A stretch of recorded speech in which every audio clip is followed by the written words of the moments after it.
First ஒரு பாசிப்பருப்பு ஒரு 150 கிராம் வந்து நான் வந்து நல்லா வாஷ் பண்ணி ஒரு 10 நிமிஷம் 15 நிமிஷம் ஊற வச்சுக்கலாம். இது வந்து கொஞ்சம் சீக்கிரம் வேகிறதுக்காக இன்றைக்கி நம்ம கொஞ்சம் ஈஸியாக ஒரு தால் ஒன்று பண்ணுறேன். தால் பண்ணிவிட்டு அதுக்கு பாவக்காய் பொரியல் பண்ணுறேன் தொட்டுக்க. அது வந்து கொஞ்சம் உப்பு காரமாக இருக்கிறதுனால தால் வந்து கொஞ்சம் காரம் கம்மியாக பண்ணுறேன். அப்போ மேட்சிங் கரெக்டாக இருக்கும். இந்த பாவக்காய் பொரியலுக்கு நம்ம ஈக்குவல் குவான்டிட்டி சாம்பார் வெங்காயம், இந்த பெரிய வெங்காயத்தை விட சாம்பார் வெங்காயம் ரொம்ப நல்லாயிருக்கும். ஈக்குவலாக அது எவ்வளோ பாவக்காய் இருக்கோ அந்த அளவுக்கு நம்ம வெங்காயமும் கட் பண்ணி வச்சுக்கலாம். ஃபஸ்ட்டு ஒரு 2 டேபிள் ஸ்பூன் எண்ணெய் ஊற்றி அதில் கடுகு ஜீரகம் ரெண்டுமே போட்டு பொரிஞ்சதுக்கப்புறம் இந்த சாம்பார் வெங்காயத்தை போட்டு நல்லா வதக்கிக்கலாம். ரொம்ப செவக்க வறுக்கணும், ப்ரௌன் ஆகிறோம் அப்படின்னு இல்லை, லைட்டாக கண்ணாடி பதம் வந்தால் போதும். இது கொஞ்சம் வதங்கிறதுக்கு லைட்டாக உப்பு போட்டுக்கலாம், சீக்கிரமாக வதங்கிடும்.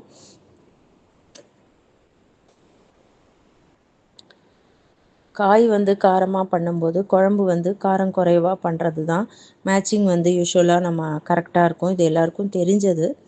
தெரியாதவங்களுக்காக நான் இதை சொல்கிறேன்.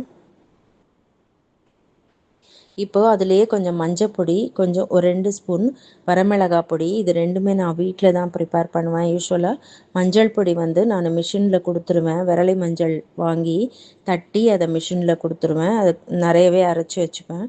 அதே மாதிரி மிளகாப்பொடி நல்லெண்ணெயில் காஞ்ச மிளகாவை நல்லெண்ணெய் ஊற்றி, ரொம்ப ஊற்ற வேண்டாம், 1 ஸ்பூன் ஊற்றி நல்லா வறுத்துட்டு சிம்மில் வச்சு அதை நம்ம மிக்சியில் பொடி பண்ணி வச்சுக்கிட்டோன்னா வயிற்றுக்கு எதுவுமே பண்ணாது. வெளியில் வாங்குகிற மிளகா பொடி வந்து சாப்பிட்டோன்னா கண்டினியூஸாக வயிறு வலி அந்த மாதிரி வருது. அது கொஞ்சம் எக்ஸ்பீரியன்ஸ் ஆனதுனால நான் அந்த மாதிரி பண்ணுறேன்.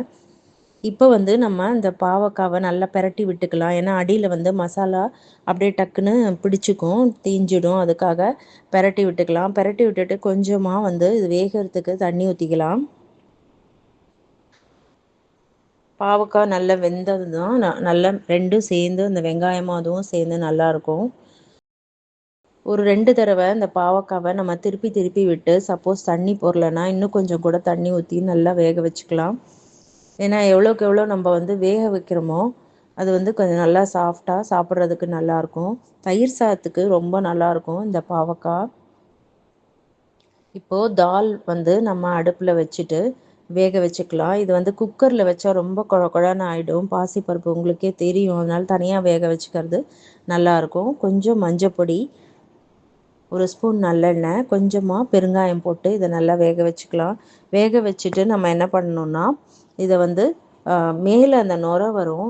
எப்போவுமே பருப்பு வேகும்போது அந்த நுரை வரும், அதை நம்ம எடுத்துடணும். அது உடம்புக்கு அந்த அளவுக்கு நல்லது கிடையாது. இப்போது பாவக்காய்க்கு கொஞ்சமாக புளி திக்காக கரைச்சி வச்சுருக்கேன், ஒரு 4 டேபிள் ஸ்பூன் அளவுக்கு. அதை வந்து நான் இதில் போட்டு மிக்ஸ் பண்ணி திருப்பி மூடி வச்சு திருப்பி அந்த புளியோட வாசனை போகிற வரைக்கும் கொஞ்சம் நேரம் வச்சுக்கலாம். அதுலேயே கொஞ்சம் பெருங்காயப்பொடி போட்டுக்கலாம். பெருங்காயம் கண்டிப்பாக பாவக்காய்க்கு போடணும், அப்போ தான் நல்லாயிருக்கும். நான் வந்து இது கூட கொஞ்சமாக வெல்லம் சேர்த்துக்கிறேன், நாட்டு வெல்லம். இது வந்து கருப்பட்டி மாதிரி இருக்கும் பார்க்குறதுக்கு. உங்களுக்கு வெல்லம் வேண்டான்னு நினச்சா சேர்க்க வேண்டாம், சேர்க்காமையே கூட அது நல்லாயிருக்கும். பட் வெல்லம் போடும்போது கொஞ்சம் பேலன்சிங்காக இன்னும் நல்லாயிருக்கும். அந்த கசப்பு வந்து சுத்தமாகவே கசப்பு இருக்காது. இப்போ இந்த நுரையெல்லாம் நம்ம ஃபுல்லாக எடுத்துடலாம் பருப்புலேருந்து.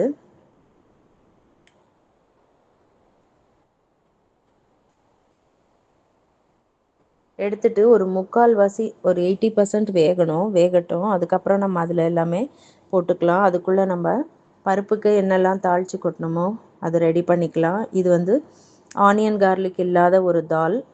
கடுகு ஜீரகம் போட்டிருக்கேன், கொஞ்சம் பச்சை மிளகா போட்டிருக்கேன்.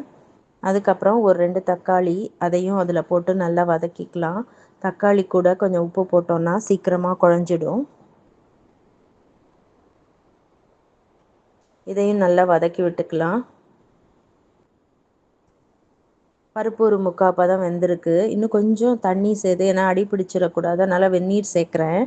அப்புறம் இது வந்து நல்லா கொஞ்சம் குழஞ்சதுக்கப்புறமா நம்ம வந்து கேப்சிகம் கட் பண்ணி வச்சுருக்கேன். இந்த மாதிரி தால் பண்ணி வச்சுக்கிட்டிங்கன்னா மத்தியானம் கொஞ்சம் அதிகமாக பண்ணிக்கிட்டால் கூட நைட்டு நமக்கு சப்பாத்தி மட்டும் பண்ணிக்கலாம், ரொம்ப மேட்சிங்காக இருக்கும். இது ரைஸுக்குமே ரொம்ப நல்லாயிருக்கும்.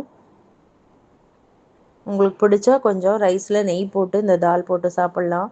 பாவக்காய் வந்து புளிப்பு காரமாக இருக்கிறதுக்கும் இதுக்கும் ரொம்ப மேட்சிங்காக இருக்கும். இது வந்து கொஞ்சம் க்ரன்ச்சினஸோடையே நம்ம சேர்த்துடலாம். அடுப்பை ஆஃப் பண்ணிவிட்டு அந்த கேப்சிகம் வந்து லைட்டாக க்ரன்ச்சியாக இருந்தால் நல்லாயிருக்கும். சப்போஸ் வந்து கொஞ்சம் வயசானவங்க சாப்பிட முடியாது அப்படின்னா இன்னும் கொஞ்சம் நல்லா வேக வச்சுக்கோங்க.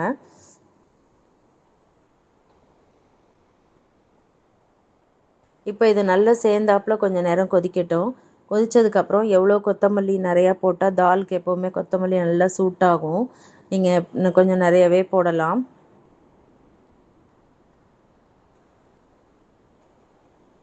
இந்த தால் வந்து நமக்கு நல்ல தனியாக பண்ணும்போது குழ குழன்னு இருக்காது.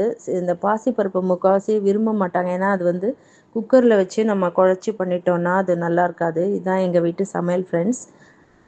கொஞ்சமாக ரசம் வச்சுருக்கேன், பாவக்காய், அப்புறம் தால்.